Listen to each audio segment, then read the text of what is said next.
We're the Young Indie Chroniclers podcast, and we're producing a new feature-length documentary, George Lucas, The Lost Golden Age. George Lucas was going to do this Lawrence of Arabia scale epic on a 16-millimeter budget. You got a chance to have the same adventure making the show as what Indy was doing. His stuff is really quite political. You didn't think I was going to run, did you? I learned that when George says he wants to ultimately change or fix something, that he was going to do it. We built a Kickstarter campaign to support the film. Late pledges are available now at Kickstarter.com.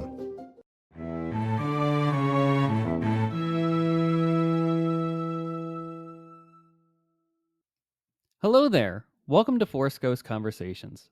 This podcast is your home for cozy deep dives into all things Star Wars and Lucasfilm adjacent properties. This is your host, Anthony King, and each week I will be joined by fans, creators, and believers in the principles from the galaxy far, far away to discuss the thematical elements from our favorite Lucasfilm properties.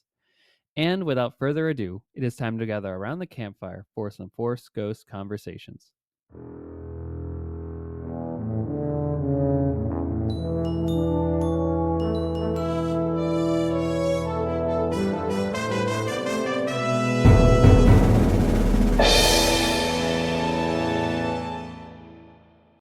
Hey, everybody. Welcome back to Force Ghost Conversations, your cozy home for deep dive discussions into all things Star Wars and Lucasfilm adjacent properties. And we are back with a kind of part 2 episode here this week, where if you recall from a couple weeks back, we talked about the first novel from Chuck Wendig's Aftermath trilogy, appropriately dubbed just Aftermath. But now we are back here today to discuss Aftermath Life Debt, the incredible, I would say pretty good, maybe incredible, up to the eye of the beholder, I guess. But story, that is the second part, the darker middle chapter of this series, if you will. It really dives into a lot of the character relationships that are introduced, as well as giving us some more insight into some of our favorite original trilogy members. So really great to have this discussion here today. Of course, Dr. Greg Cass from the Long Take Review is back to discuss all things in this book here, and a full spoiler warning ahead too. So if you haven't read the book, it's almost 10 years old now, and you know, you don't want to be spoiled to any of it. Maybe you go read it, pause the episode right now, and come back later, so you don't miss out on any of that kind of goodness that we talk about. Or if you want to be spoiled because, hey, it's been 10 years and you may not get to read in the book, then that's also in play too. So hope that you will really enjoy this episode here. I think it's a blast, and of course, it's always a pleasure to chat with Greg. Before we get into that main topic discussion of the episode, let's do a quick rundown of the news and all the happenings in the Star Wars and Lucasfilm adjacent galaxy. So, at the time of this release, Sunday, the following day, Monday, there will be Maul Shadowlord. Episodes 1 and 2 will be out, and of course, we will be doing our Maul Shadowlord coverage over the next couple of weeks here as a result of that. But just forewarning you all, if you weren't aware already, that is coming down the pipeline. Additionally, we did get an announcement this past week that before even season 1 is premiering to us at home, we got a season 2 announcement. So guess what? All the speculation that we had of like, hey, is this going to run multiple seasons? I'm worried. What if it doesn't do well? Do they cancel it? That ain't happening yet. We are getting at least a second season of this.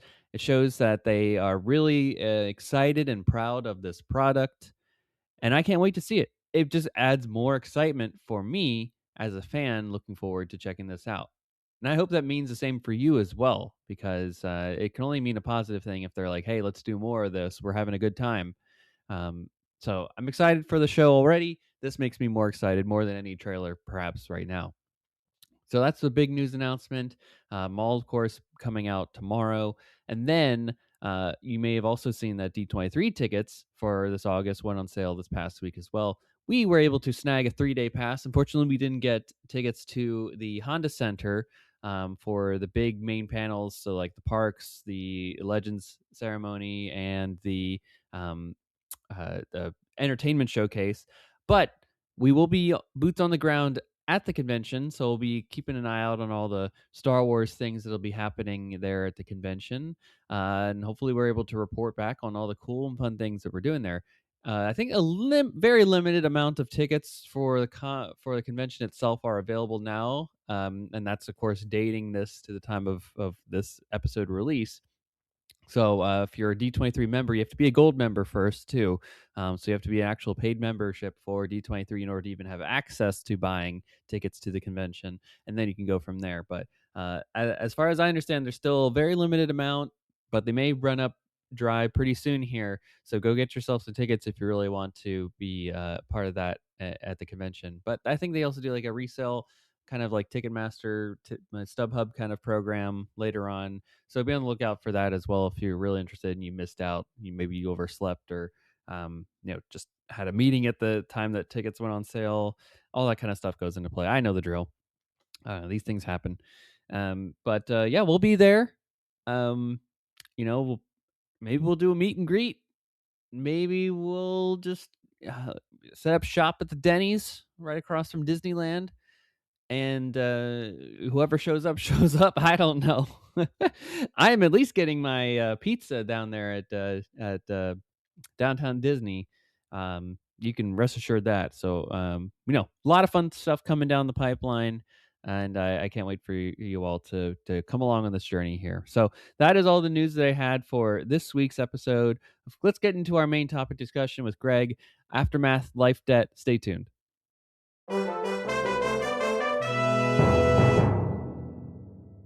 Ladies and gentlemen, welcome back to Force Ghost Conversations. I am thrilled to continue our book talk conversations here. You may have remembered from a few weeks ago that we had Dr. Greg Cass on to talk about Aftermath, the first novel in the trilogy, the Aftermath trilogy from Chuck Wendig. That was really that first big canon story after the events of Return of the Jedi. And we're back here for the sequel, folks. The darker, more condensed middle chapter of this thing, Aftermath, Life Debt. And guess what? Back again. Dr. Greg Cass has thankfully read the book again, and we're here to chat about it. So welcome back to the show, Greg, and how are you doing?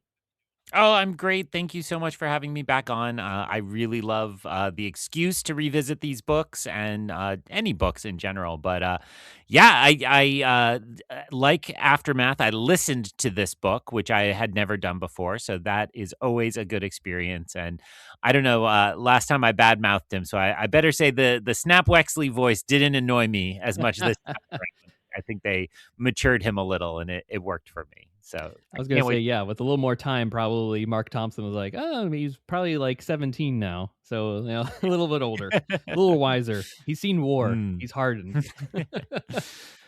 Well, it's a pleasure having you back on. And thank you for taking the deep dive into reading these books again. Would you have, picked them up as quickly as you did? Or were you ever going to revisit them if I hadn't asked, I guess is the question.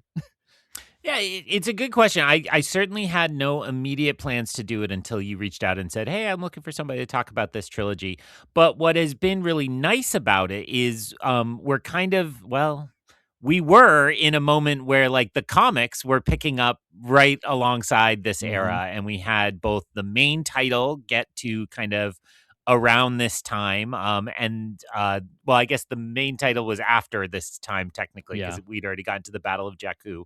But then, the Han Solo Hunt for the Falcon miniseries was again a little later, but in the kind of the realm of between the original and sequel trilogy. So it was fun to be in that time period. And I think I said last time, I have, become somewhat of a Chuck Wendig fan. I pick up most of his books now. They're usually that perfect combination of a cheap, big paperback that's really long, right? So they're great for a beach or something like that, which, you can take along just one book. So yeah, I might have picked them up eventually, but certainly had no immediate plans. Cool. Well, I'm glad I could move the timeline up further. Do you often go back to rereading Star Wars? But just out of curiosity, because there's so many now. I guess that's the problem. Like maybe when these books first came out, you probably would have been more inclined to do a reread of them because we only have like 4 at this point. But now, 10 years later, not even 10 years, we're probably 13, 14 years since like the start of new canon technically has dawned on us. And it feels like there's a new book every 3 to 4 months. How often do you get back to rereading any of these? I mean, I look for excuses that applies to both Legends and canon that I don't like have a regular rotation, but if there's an excuse, when a show is seemingly when Asajj Ventress appeared in the Bad Batch trailer, I grabbed Dark Disciple to read through that again. And wait, that's Legends? I'm even blanking on that. No, No, that Dark Disciple was one of the first canon stories. was canon. Okay. Yeah. And then if so something like that, or like right now podcast Stardust. I know you're friends of Jay and Dennis as well. Absolutely. They're doing a read through of the Darth Bane trilogy, which is Legends, but Mhm. I had read the first one and I never finished the trilogy, and they both talk so lovingly of it. I was like, well, I got to try to read this along with them, and they're doing a fun series, less ambitious than you, but like 3 chapters a month, and having a good conversation about it. And I would say the book itself hasn't really grabbed me, but just kind of participating in a book clubbish experience is really good. So other than that, when my audio book queue is a little light, I have this beautiful advantage of having access to the whole Penguin Random House library of audiobooks. So Pretty good perk. I will often pick out something a little older and give it another try. And especially when it's something I didn't listen to on audio, those full productions are so worth listening to. Very much so. And yeah, Mark Thompson team deserve all the credit for what they do. And they keep, for people that don't read anymore, right? I think there's a whole audience that don't enjoy reading after college or high school or what have you, but still want to be engaged with Star Wars. It's a way for them to do it. And if you have long commutes, like I know you were saying before we hopped on, or you got to drive sometimes. Just hop that on instead of listening to music, and it's like a Star Wars journey every time you hop in the car. Well, and that's been my saving grace. I think Boston is ranked like number 2 in the country for most frustrating traffic. And the other day I ended up at the office right until 4:30, and so I knew I was going to sit in the car. But when you have a good audiobook or some good Star Wars podcasts, it gets you through that commute and it makes it a little more enjoyable. Well, to blend over your long take experience too, I know you often will like read or listen to the book for like upcoming big releases or exciting releases or films that are just coming out, right? And I think that adds to the fun excitement of your journey too when it comes to that. Yeah, I mean, there's no better feeling than being able to push up your literal or figurative glasses and say, actually, in the book, blah, blah, blah, blah, blah. And in so, Hamnet, yeah, this is what I did do the happens. audiobook of Project Hail Mary. I did that at the end of last year. I think the first trailer had dropped and was like, all right, I know this is going to be a big deal. And it was great. The movie and the book were great. And we just did our hype draft, and I had actually looked for like what are the big literary adaptions this year. By this time last year, we knew about Hamnet. We hadn't seen it, but we knew it was coming. And History of Sound, which was another one we really liked on that show, though the awards race left that 100% behind. It didn't even exist. So I certainly checked those off, but I couldn't find any really like different ones this fall. So I will say I am doing for personal reasons, I'm reading the 6 Jane Austen novels, and there is a new Sense and Sensibility coming out this year. So I guess that counts for that. Hey, we'll always take it. We're due for another Sense and Sensibility. We're probably due for another Pride and Prejudice too. Next couple of years, I'm sure. as well. It's like every 20 years, right? They do that. And I saw they did a re-release a couple.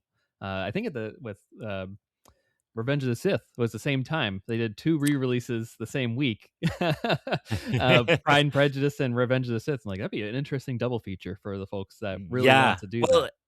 And Alamo made a big deal out of Pride and Prejudice, and I was kind of like looking around, like they got more than we did. And is Pride and Prejudice bigger than Revenge of the Sith? That's crazy, but maybe I don't know how it did. To the Alamo community, it may be.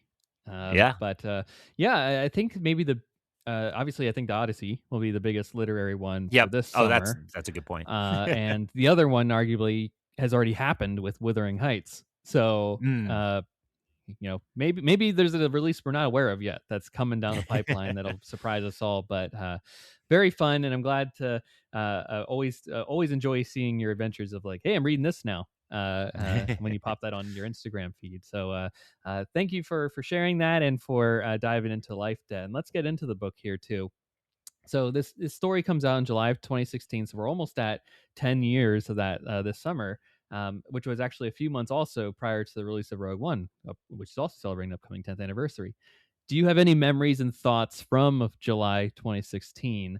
And now, what have any of those thoughts changed after a re-listen, perhaps? Mm. Well, the feeling came back, which is, because as we talked about last book episode, that we talked about how nothing was really set and we were looking for all those clues. It's so striking reading Life Debt when okay, we got that one round of clues. And, I think seeing this book as both like fleshing out what we know eventually we got to in Force Awakens, but also still trying to figure out like who's Snoke, who's, a lot of thoughts about Gallius Rax here, right? And the way maybe that's Snoke or that's related to Snoke, or how does that become the First Order? And then, characters here like Brendel Hux, who, Yes. obviously has a clear tie. So I remember thinking a lot more about these connections. And we do get Maz Kanata in Yes, this she's book, in one of the interludes. right?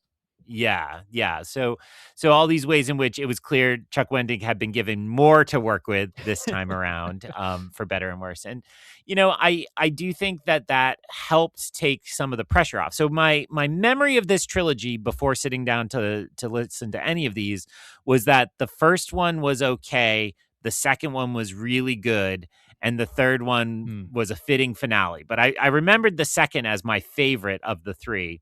And I will say now on the re-listen, the first half of this, I kept being like, why was this one my favorite? Like what's going on here? Like, and then I would say when Han and Chewie show up finally, and it kind of switches over, and I guess when they get the mission to go find Han, and then when they actually find him, it starts to get really good again.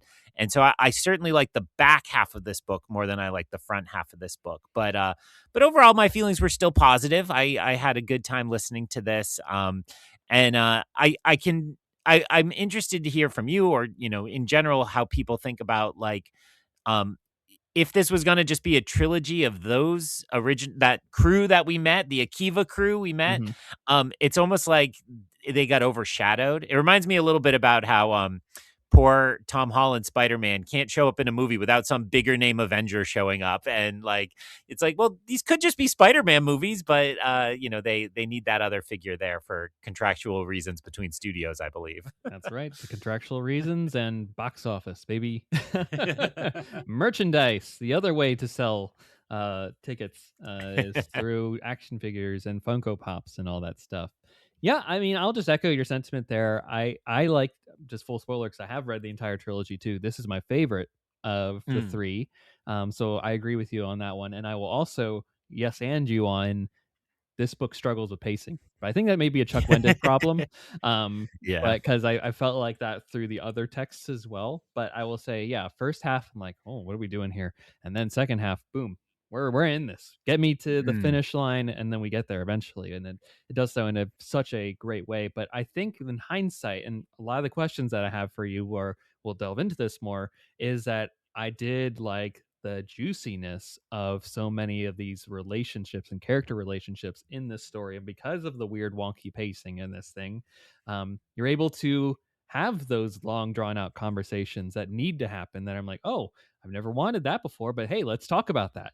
And then you get that because of the story here. And I think that's the wonderful part of the book. Now, to your question, does it get overshadowed? I think that's an affirmative yes, because I think it's if I have to gander, Aftermath comes out, it's the Death Star is on the cover, right? Yeah. I think people came into that judging a book by its cover and had expectations, as we talked about, and perhaps for a lot of people it didn't meet those.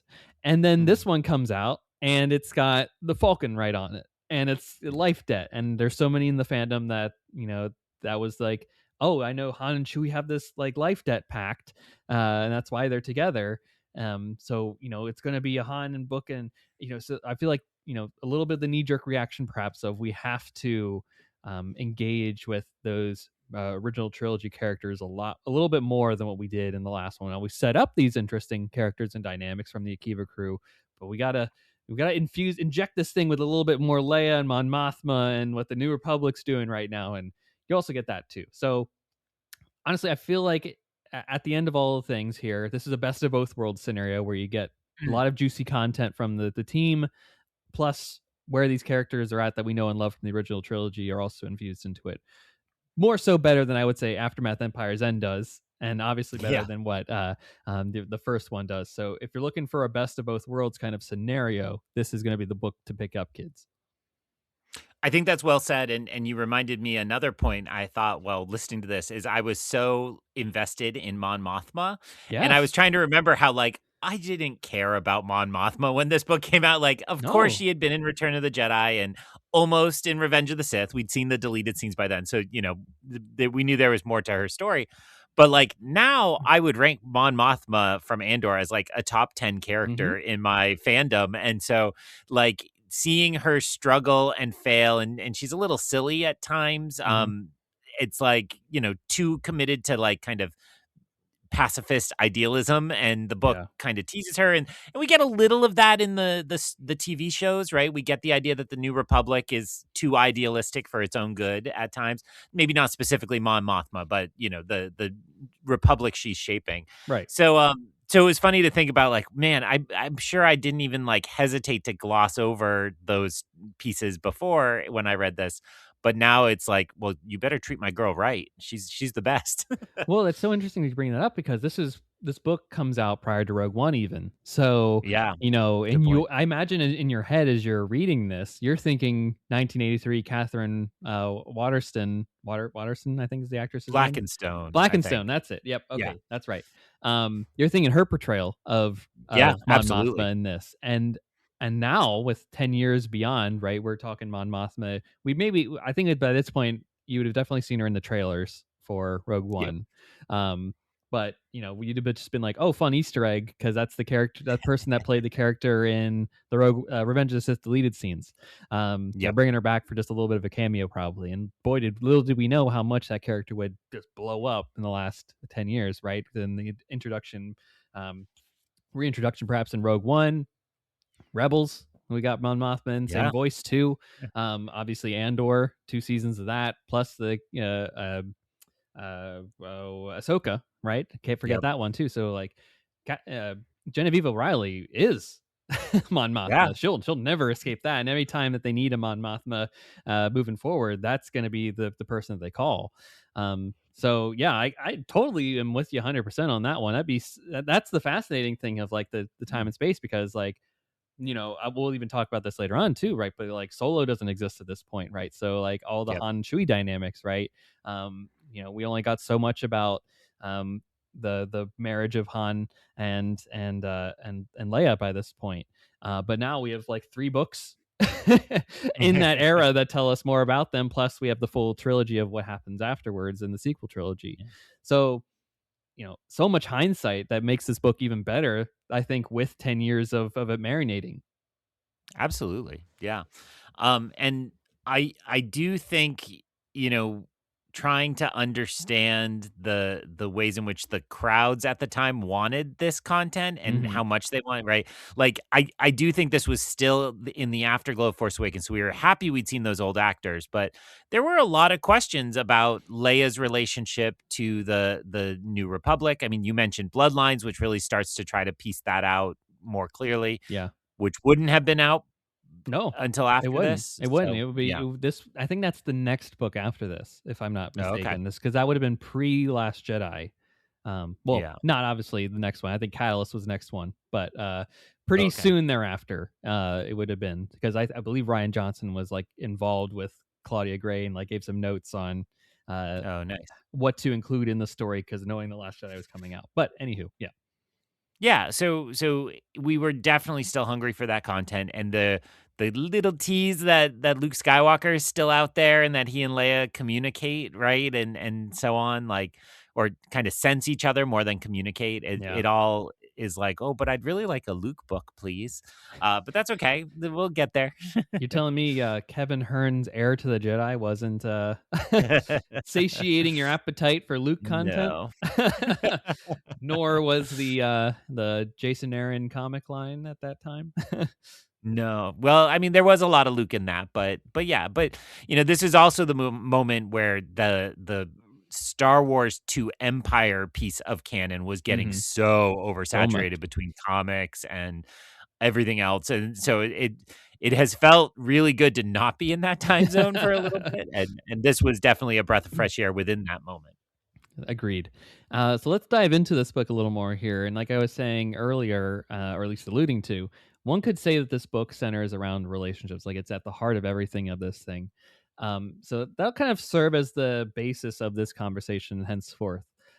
So I want to dive into that one of the first ones here, which ties into the central title of the book, which is, of course, Han and Chewie. Now that we live in a post Solo era, do you think that this book adds any more insights into their relationship?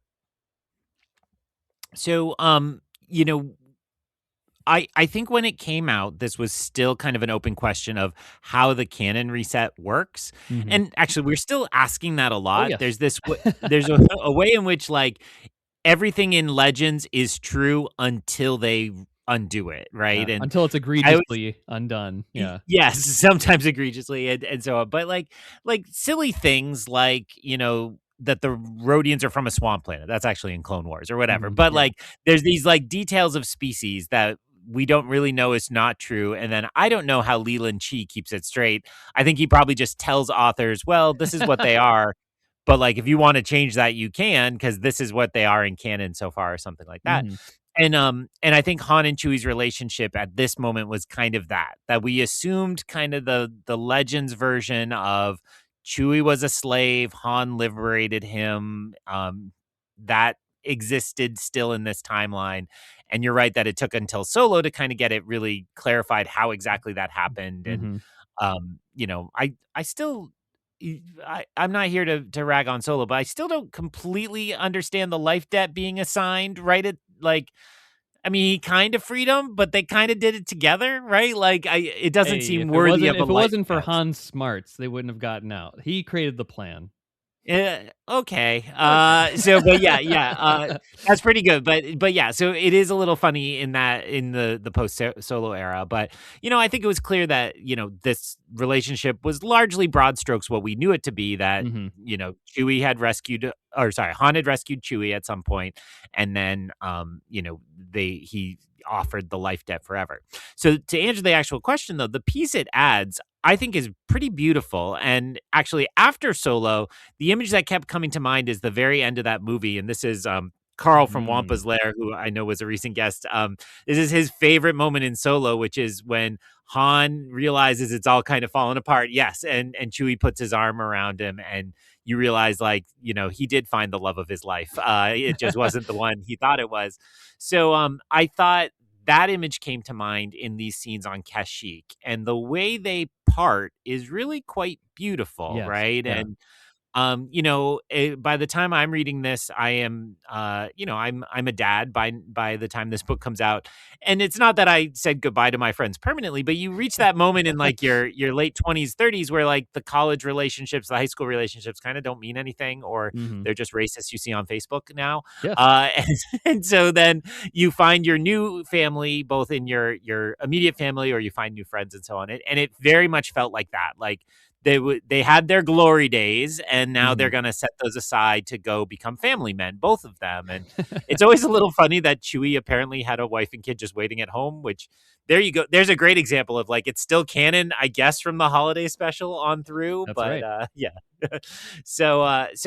But it's a really lovely moment, and I like the way the two of them part. That is to Mhm. me the most iconic scene of this book, is when they decide, we did it. We're both okay. Let's take care of our families, and we'll find each other later. And it's great. Yeah, no, I think that is exactly right, and I think that's the best part of this book too, is how it like identifies that relationship of like we love each other so much that we're able to let each other go, that kind of Yeah. deal, right? We both know where we're needed right now, and Han's like, I had a promise to him that we'd get there, and that we'd do this thing, so like that's what's driving him the entirety of this book, for better for worse. And they saw an opportunity and they're taking it, and they're going to Kashyyyk and they're going to liberate this planet and this people, and come hell or high water, they're going to make it happen. And with a little bit of Han Solo luck along the way, they make it happen.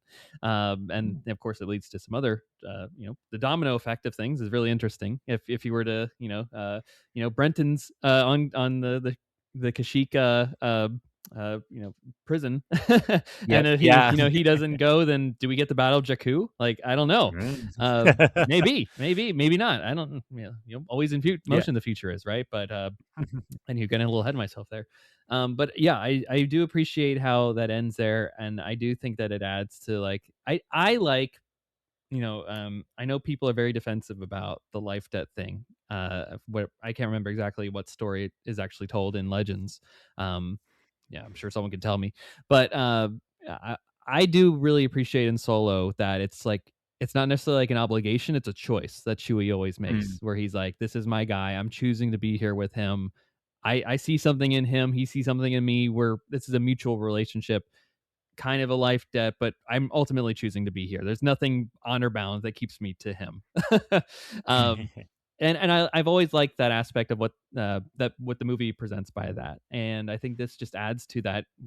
I don't think probably Chuck Wendig was tuned in at all to what the script Yeah. was for Solo at that point, and who knows what actually was the shooting script for Solo, and what it turned out to be. But I do like that it was then at the end of this a choice that they were both like, "Hey, I we're gonna find each other again. Go do your thing. I need to go check in on Leia. We'll meet up again. I have no doubt about that." Yeah. And obviously they do, right? I think that's the benefit of knowing, eventually they will get back together, and they will traverse the galaxy, and we'll see them in the Force Awakens. So that heart, the hurt isn't necessarily there. That you may have if you don't know what comes after this, but the feeling is still there. The genuine nature of the relationship is still there, and it is only heightened even further because of that. And I really appreciate that about this book. So it's thankful that the Falcon's on the cover. It lives up to the expectation that you're going to get a Han centered story here. Chewie's involved to a large degree too, and yeah, a little bit of holiday shenanigans in there. Noting that Mala and Lumpy are still out there, and Yeah. who knows? Maybe that's still canon technically, if you want to believe too, from a certain point of view. Well, yeah, and I always liked we do eventually it was Legends that eventually expanded her name to Mala Tobak and Lumpawaru, right? And it's like, well, they're just Mala, yeah. Well, that what you say about Solo is interesting. Lord and Miller directing a movie about two space-going misfits who make unusual companions and save Never the heard of it. universe? I wonder if that could work out well for those directors and make a ton of box office. And yeah, interesting thought process. I'm sure those gentlemen are doing just fine in a post Solo world. If Kathleen Kennedy hated how they folded their socks, those gentlemen, Well, with Spider-Verse and whatnot, have really done a number on their careers. I kid because with my companion, I saw Project Hail Mary with when the title card came up and said directed by Lord and Miller. He was like, I didn't know this. I was like, I know that's all that was on my mind. Just imagine these sensibilities in Star Wars. Like, feels like it should work. I don't. We'll never know the full story of what happened behind the scenes. I don't think. Maybe one day when some NDAs fall out of 30, 40, 50 years, maybe there'll be some really interesting expose story written. But until then, we got Ronnie Howard's Solo, a Star Wars story, which I'm also thrilled with too at the end of the day. So moving on to our next relationship, but still keeping with Han, let's talk about his relationship with his partner, his wife, Leia Organa.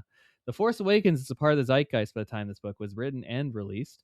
So based on your reading, both before and this time, does this story provide hints to where we know their marriage will end up?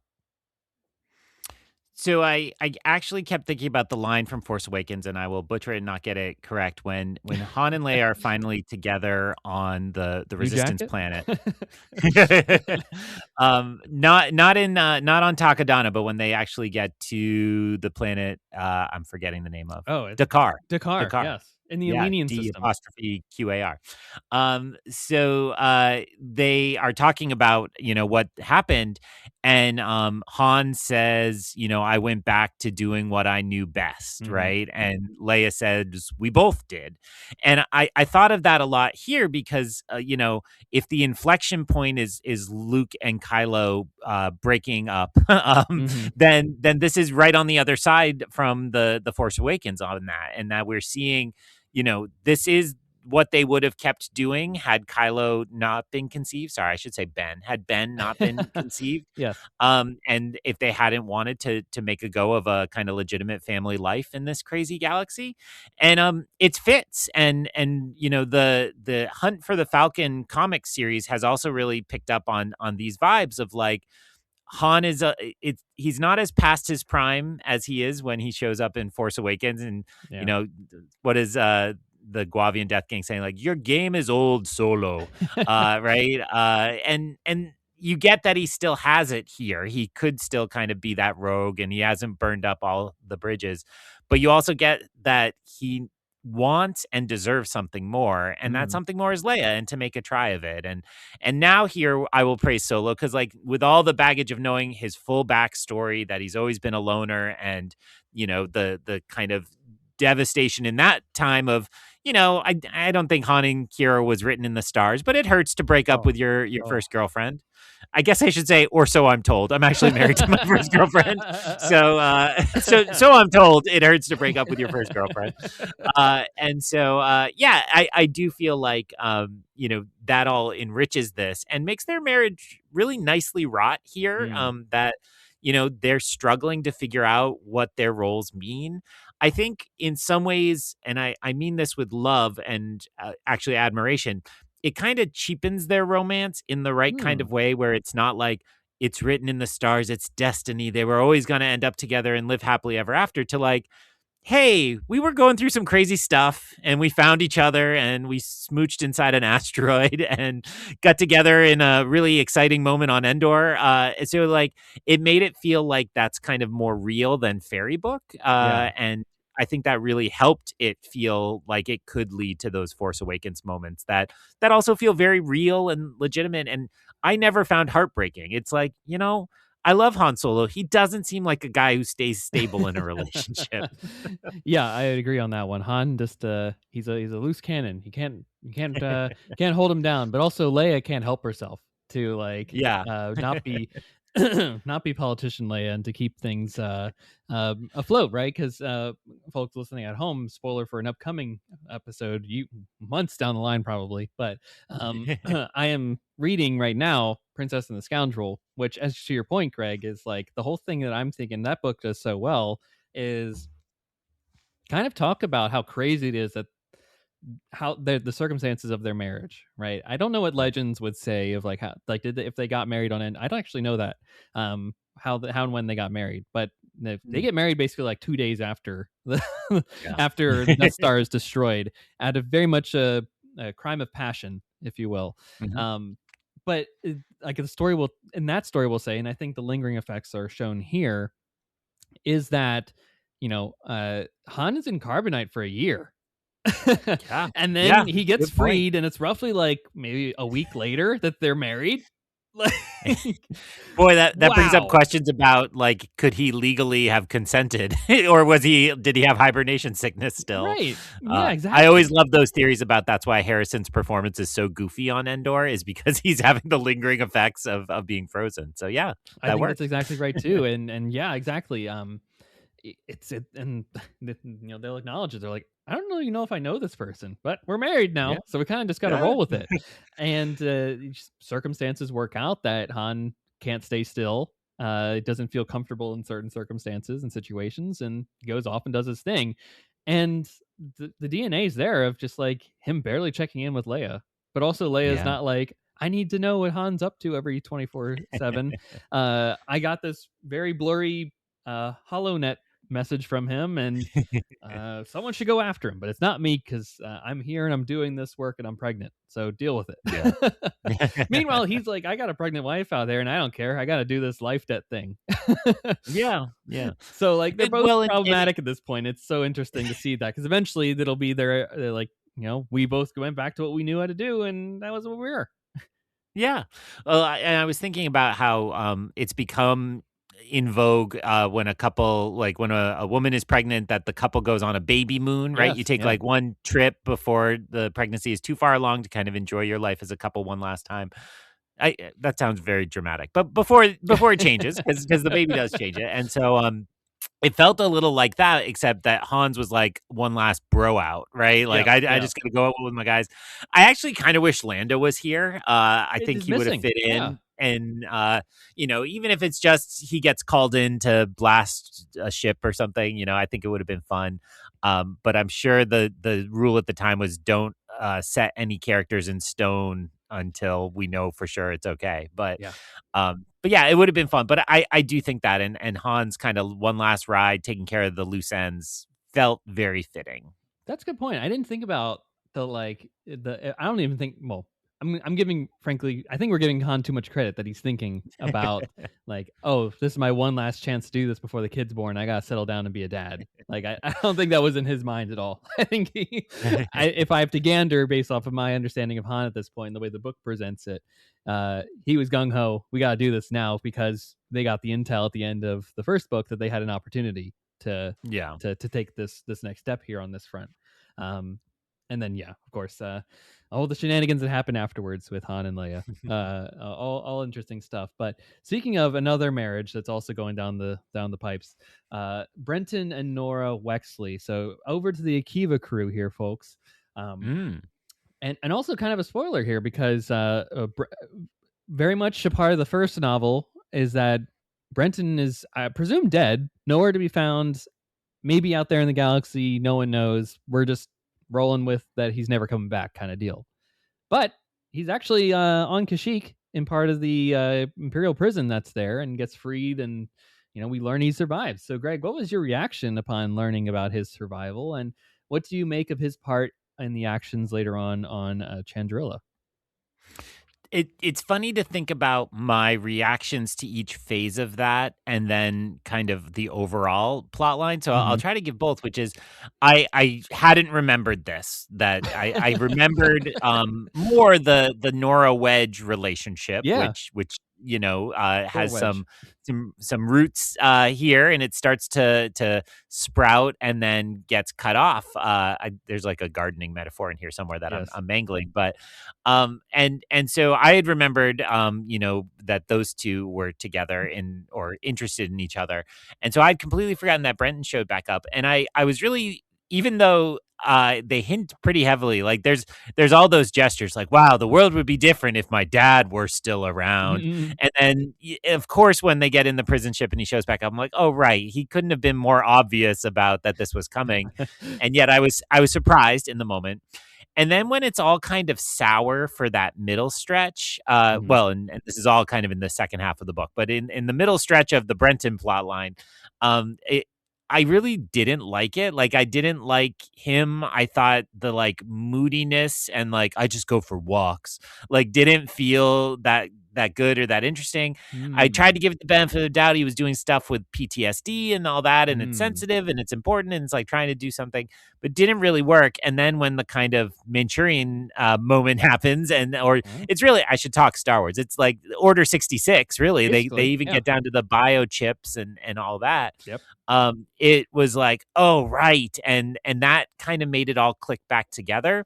So even though I was dissatisfied for a chunk of it, I actually think I traced the emotions Chuck Wendig wanted me to, right? Like he wanted that middle portion to feel like it didn't quite make sense and there was something uncanny about it. The meetup that Snap witnesses and then the events. But I really liked it, and I liked the idea of recycling an old piece of Empire technology, or I guess technically Republic technology, to come back up, and like that's a good use of the old canon connections and have a new version of a story like that. And it was also I don't want to lose sight. It was shocking intense when he took a shot, so it was good. I was like, oh, is this? They kill Mon Mothma? They could have, Could right? have. Yeah. Very close. Very close. Now, it's interesting you made that point about not particularly caring for the middle section there, because I actually ate that up.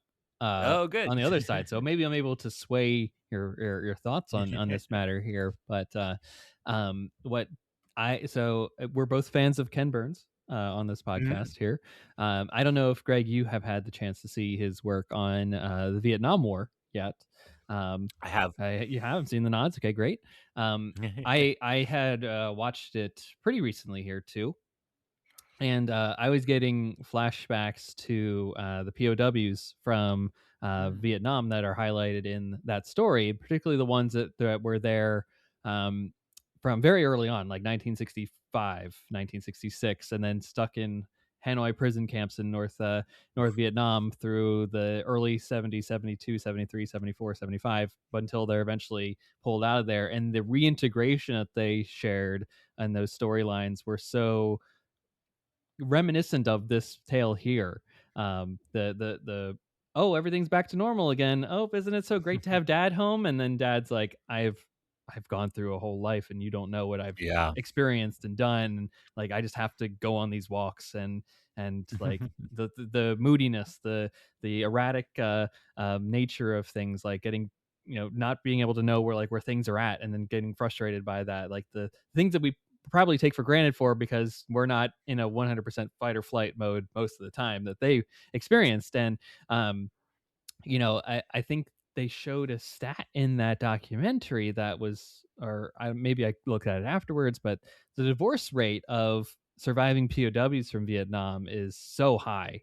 Oh, yeah. And it I imagine makes so. sense that they would struggle to reintegrate, because I think, especially over that long of a period, right? How can the person that was waiting for them still be the same person uh, uh, afterwards, after like 6, 7, 8 plus years, right? And um how can the person that was enduring that also be the same? Like there's clearly a lot of time and space that just throwing them back into the house and be like, hey, let's cook dinner and just sit as a family, it would be difficult. And I think that this story captured that very well. So that was something that I took from that made me really appreciate those moments, and what later drives Brenton to do, like, you know, finding Ray Sloan and saying like, hey, we gotta Yeah. solve this problem and take out Rex, and you're gonna help me do this here. That made sense to me. It's like that's the only way he knows how to rationalize all this, is to go to the source of the problem and take it out. um so that all worked for me there. And also, yeah, I will say the moment that the assassination attempt happens just like blew me. Like I didn't think anything was going to happen in this book. I thought we were just going to have Yeah. some because so much had happened yet. And then I think like, oh, okay, we got Brenton. They're going to struggle. La di da di da. Book's going to end. Jakku's the next sequence. Yeah. And boy, did that not happen at all. It just like you're saying, a whole Manchurian incident, whole thing of the chancellor almost being taken out, but that wasn't the plan. It was really to get Ray Sloan off the board, Yeah. which were spectacular. So that's what brings me into my next question, unless you have any more about the Brenton No, Nora I'm good. relationship. But there's a lot of interesting machinations between Ray and Galix in this story. What does their tale here do to inform you about the current state of the Empire, as the person that's got their eye on canon? What do you think about the Empire as it's portrayed in Life Debt, because of how they are portrayed? Well, and the answer is that I really like how it's portrayed in this moment in canon because it's so close to legends, right? Yeah. And they even use some of the same language, but for a long chunk of my very early fandom, all of the Star Wars books were about kind of imperial warlords who could claim a certain chunk of the galaxy and kind of going around and crunching them under the boot of the Republic one after another. That made it sound like the Republic's the bad guys, but you Well, did want to crunch yeah, them under the boot. So yeah. so facto. Yeah, yeah. So I really liked this, and I liked the jockeying, and it very much felt like an expansion of what we saw with the Akiva Council and all of Yeah. that. It's like, okay, so Ray got to level up into a new round of bosses, and Galix Rax is the next one, and it worked for me. I mean, some of the like she sneaks into Coruscant and sees Masamita, and some of that didn't totally thrill me. I think that's in the kind of slow part of this book. Yeah. And I think now the Rax plot might be one that suffers from knowing the full canon, because I think at the time it's like, well, he must found the First Order, and you can imagine a version of his character now that really helps you set up the Sith Eternal outside of the First Order, or whatever that relationship is. We still have to figure that fully out. But it because his story doesn't do any of that, it's kind of like a fizzle. It's like he doesn't seem as serious as a threat now, knowing that he goes away. Again, I think at the time I really thought he was Snoke. Like that would be the Yeah. reveal. And I don't totally love the small galaxy thing of he's from Jakku, and that's Jakku is supposed to be nowhere. And I know I don't want to get into the content of the next book because I barely remember it, but I know parts of that are related to why that battle is there, and his history is a part of that. But the kind of teases that he knew Palpatine and such are fun in some ways.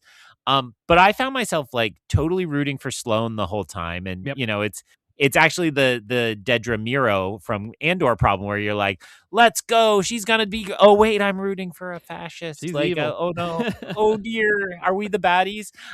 So I think it had some good versions of all that, and I did like the kind of cat and mouse of he's helping her, he's trying to get rid of her, he's helping her, and her trying to piece that together. And I think never totally answering the full question or the full scope of it all worked well for me. Yeah, I want to agree with you on that front there, because I do think that their weird cat and mouse game, like he was almost cartoonish, I will say, like in my read of him.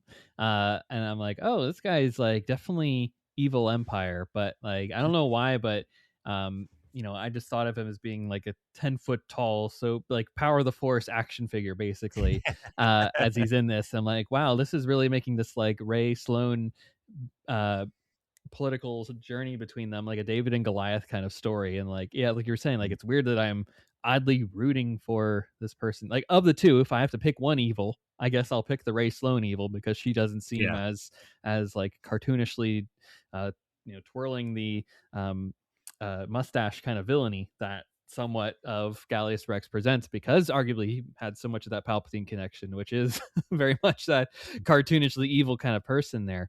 Did I misrepresent or misread that they had kind of like a intimate relationship too at one point? Maybe I misread a scene or two, but You accidentally picked up the High Republic book. yeah, Is it I right? might be wrong on that, Marcia. folks. But I'm like, did they have a moment together?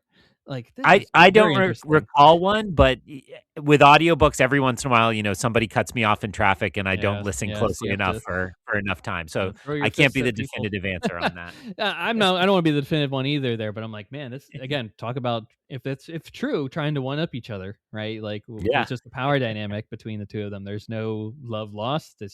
There is love lost, right? There is no there is no joy between the two of them. From the immediate start, she has that suspicion of like, who's this guy? Like, you have this grand victory in Aftermath, right? The basically being anointed as the next thing. You are the face of this new empire here, and then actually, no, you're not. There's this other guy over here that's really been Yeah. Palpatine's number three, that no one's heard of to this point, but we're gonna make him the most important person on this team, and he's gonna actually butter you up to the point that you're tossed aside. And And that's and what he has a happened. lot of other fleets, so he might have given you the Ravager, but like, look out, there's a lot Right. more out here. So yeah, That's right. That's right. And on Corellia too, or not Corellia, but Chandrilla, right? yeah. When you were reading this, then in a post Andor world, were you like, oh, is a wedding happening at the same time that we're is having this like festival that's going on here? This big grand speech? Is someone dancing to Niamos around here? Oh man, I didn't think about the dancing, but I think when I read this originally, it was like Coruscant light. It's like almost suburb downtown, Hmm. as opposed to strict urban. Mega, I forget what they call the all city planets in Star Wars. I was gonna say megalopolis. That's not it. That's something entirely different. I'll look it up in a minute. But like now I was thinking like, oh, okay, do you put these government buildings on top of some of those mountaintops, those kind of Yeah. stone Yeah. hills and stuff that they were hiking? Like it could be quite beautiful. It could be. It could be. But obviously, this book was written well before they had ideas of what Trangilla would look like. Yeah. They didn't know probably that it would have the mountainous landscape and the journey of hikes for the 3-day wedding festival, that would be required of them. But very cool stuff, and just a really great book overall. And for the folks listening at home, we'd be remiss before we concluded this conversation if we didn't talk about the interludes, which I know for a lot of people are a big part of their experience with this trilogy, you could say. So I wanted to check with you to see if there were any interludes from the second installment that you wanted to highlight.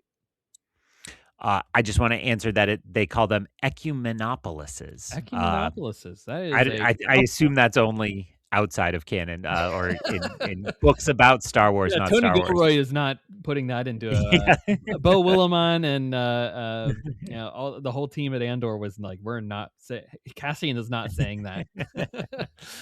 Well, I already name checked the Maz Kanata one, and I did think that was a fun one, and I did enjoy that it tossed in a reference to Lin-Manuel Miranda's band, because they're the band inside of Maz's palace, Band, yeah. and I can't remember it, but it's a play on Hamilton, right? Like it's so it's like, okay, I see what you're doing. I know what you're doing. And I don't think that was Chuck Wendig's choice. I think that was set up by Pablo around the film and on in the visual guides. But my favorite was actually a really silly one, which is Malakili. I love that Malakili is there. And I know I talked last time about an old Star Wars podcast I listened to that really made fun of the interludes, particularly in this book, which was about the time I broke up with with said podcast, which is somehow still out there and still has fans despite having proven themselves to be really problematic. But they were like, oh, Malakili, that's the character everybody cares about. Good thing we didn't learn about Boba Fett. We just learned about... And yeah, I love it. Like, because, Malakili's little moment is so memorable, and the kind of fun of having him be out there, and then, we have him raising a hut. Now, I don't know. I know nothing, but we have a grown-up hut who used to be a baby hut around the same time. Coming up in a major film, and he's looking awful buff. So maybe Malakili is the reason we get to this, whatever we're at for this. So and we know Jon Favreau pays attention to these interludes. I mean, exactly, and it even features a character that Jon Favreau has already canonized, so could be really fun. It would be really fun. I'm correct; they don't confirm because by this we would have known Stinky from Clone Wars, but they never say Rada, right? No. So it's just a hut, a little hutlet. So who knows how quickly they grow? Yeah, maybe he was not malnourished on at Jabba's palace. So or maybe he's off world or just came in, saved.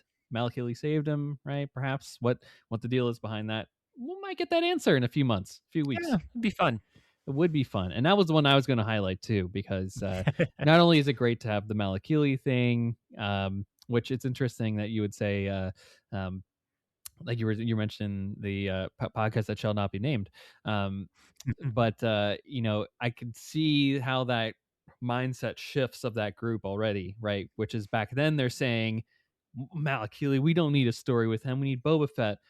But then now they include us. Let's say today's day and age, they include a story of Malakili, and then they clutch their pearls and be like, "How dare they disrespect the grand character of Malakili? Ki-Adi-Mundi cannot be in the Acolyte. Right. It breaks canon. His species is too old based off of."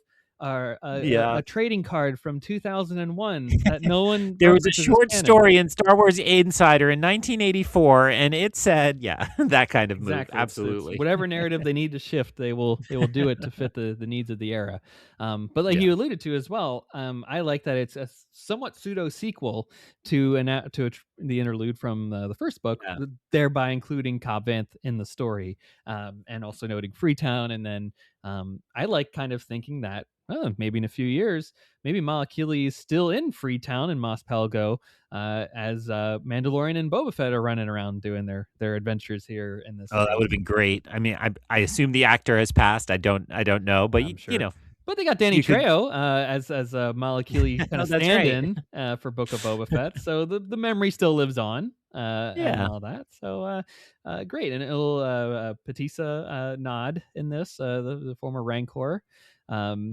So really great book overall. Greg, any further final thoughts that you have on Life Debt before we close out here? No, I mean, I'm not gonna rank the full. I'm not gonna say it's still my favorite until I read the third and see how that one has changed. So we'll have to play the rank the books at the end of the next episode, which I'm inviting myself to. But I do say,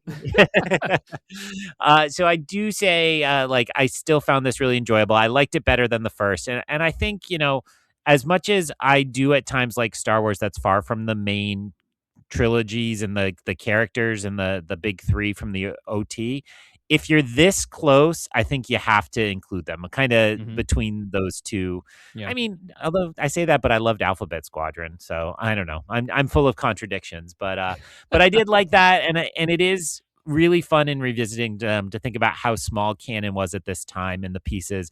Well, one kind of fun one here is they mentioned the new Star Cruisers, which if you play the Star Wars Starfighter game, you get to get the story of those and how those came to be, and so it's fun to know. Again, they didn't plan these things out at the time, but the beauty of Star Wars is they can just leave these little threads, and whoever wants to pick one up in whatever kind of storytelling device they have works, and it's really it's something. I mean, that's why my name's EyeOnCanon. I don't have to get any deeper than that. That's the fun of it to me. Well, I think you're absolutely right again on that front there, and to your point about Alphabet Squadron, I think I don't want to speak for you there, but you had enough of those characters by this point. There, you were fine to have a story that didn't include them at all, and you knew thereabouts where they were at and in that juncture, and you didn't need them to like sneak away from whatever planet they were for a day just to be included in some other side story there. It allowed other characters to breathe because we had put them in a time and place. So there you go on that one. Absolutely. Well, folks, thank you so much for listening to this episode. You may have guessed that at some point in the near future, we will be covering the third book of the Aftermath trilogy. That is Aftermath Empire's End. When that will be, it probably will be in June in all likelihood. Well, we may record it at some point, but the release of it will actually be thereabouts in June, July, depending on how things go. Because guess what? Maul Shadow Lord actually starts next week, actually tomorrow at the time of release of this particular episode. So, we got a couple, I think 5 or so weeks of that on the docket. Just got announced for a season 2 already before season 1 even dropped, which I gotta tell you, Greg, I love hearing that. And then that's the smartest move in streaming right now. It really is. They did it with the Office sequel series, right? Where it's like that way you can fall in love with it. So that's what they want. Let you it to breathe. You don't have to worry about it. We don't have to do like we did with the Acolyte, right? We getting it. We getting season 2. Is it happening? The things that we really appreciate in this modern day and age, folks, is worrying about if we're going to get a second season, because we don't want shows to just drop out of nowhere and never see a conclusion to them. We need to see where shows go, and especially with animation, they knew last year they were doing a second season on this. On this, I bet. So there's probably no doubt at the Lucasfilm headquarters, which is why they're able to do so quickly here, because they want to keep this thing rolling for many years, I imagine. So anywho, after that, there will be Mandalorian and Grogu, of course, and then we might have some free time to talk about Aftermath Empire's End. But for us recording here, we may record it sooner than later, but you don't need to know that on the back end. Anywho, be on the lookout for that. If you want to follow along, that's basically what I'm telling you. You got a little bit of maybe a 2-month chunk here to go read the trilogy. If you really want to follow along with us, you want to book club this a little bit here. So you've all been forewarned a little bit on that front. But we've got an exciting episode coming for you right around the corner here. I don't want to tease too much of that, so just be on the lookout for a special midweek episode release, and then we're in our Maul Shadow Lord season. So there's a lot of fun stuff coming up here on Forest Coast Conversations. And until then, actually, Greg, I'm so yes. I almost hit stop on recording before allowing you to plug the things. So tell us, where can the folks find you, Mr. EyeOnCanon online, and the Long Take Review? Feel free to plug anything and everything that you want at this point in time. Well, I did sneak it in already once. So I will say the big episode of Long Take Review that just dropped last week is our Hype Draft episode. The most common thing I hear from people, mostly people I'm related to, is I want to try your show, but I've never seen the movie, right? And while our shows are evergreen and you can pick them up, as Anthony often does when you see the movie on streaming after its release or somewhat, the Hype Draft episode is actually one that's really fun because we sit down and we look ahead to the movies coming out for the rest of the year, and we play a little competition where we try to claim them, and there's no real criteria, but we often think about what's going to make a lot of money. What are we going to personally really love? What will be our favorite movies at the end of the year?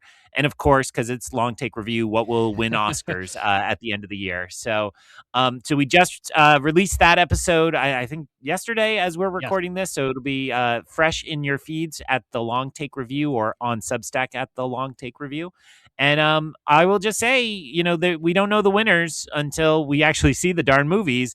I'm feeling pretty confident. I had third pick, and I'm proud of my slate, although a couple ones I was really hoping for slipped through my fingers. There's some good movies coming up over the course of the next 9-8 months. Yeah. Taking out the ones that have already come out. 'Cause I'm sure you all would have wished you could have done this back in January and picked up like a Project Hail Mary along the way. We last year we just missed Sinners with our hype draft, which is like we were all so mad about, which is why we did it roughly a month earlier, and it turns out we just missed the big Still summer missed release something this again. year. Yeah. So yeah. Gotta do this in January now. You gotta really really. New Year's Day record Fresh and clear. Fresh. Yep. Everything's on the table. Don't have to worry about it all. Well, folks, go check out that episode. It's a great episode. And it's funny that you were you said that in true long take review fashion, we'd have an eye towards the Oscars. And I thought in my head you were saying, in true long take review fashion, it's 2.5 hours. So it's a long one. Poor Greg was burning the midnight oil there on the East Coast recording that one. It's true. You can always tell I get a little loopy at the end when we go too late. There's a movie out right now in theaters called Undertone, which is a horror movie, and the main character is a podcaster. She's a true crime podcaster who records on the East Coast, and her co-host is in London. So she records at 3 a.m. and he's at 6 or probably 7 a.m. getting ready for work. And, it helps with the horror vibes that she's recording at 3 in the morning. And I was thinking there going like, I don't believe this. This is so lame. And then I was like, oh, right. That's exactly me. Just the other direction. So no, that's even worse. The other direction. Because I would have thought that because we've done recordings with people in the UK on this show, and, we'll do like a 2 in the afternoon accommodate. Yeah. So that they can be like 8 or 9 o'clock over there. Where versus, poor that person in that film is 3 a.m. is way too weird of a time to record. No one should be recording podcasts at 3 a.m. Nothing good can happen. That's essentially the message of the film, really. So that's we'll the real horror story. That one did not make the hype draft either, so I'll let people go discover that in person. So thank you so much. At EyeOnCanon on Instagram when I'm there, EyeOnCanon. It's not that late, but I'll still go to bed. Yes. It's almost bedtime for us here, folks, and probably for you too. So until then, may the force be with you. Take care.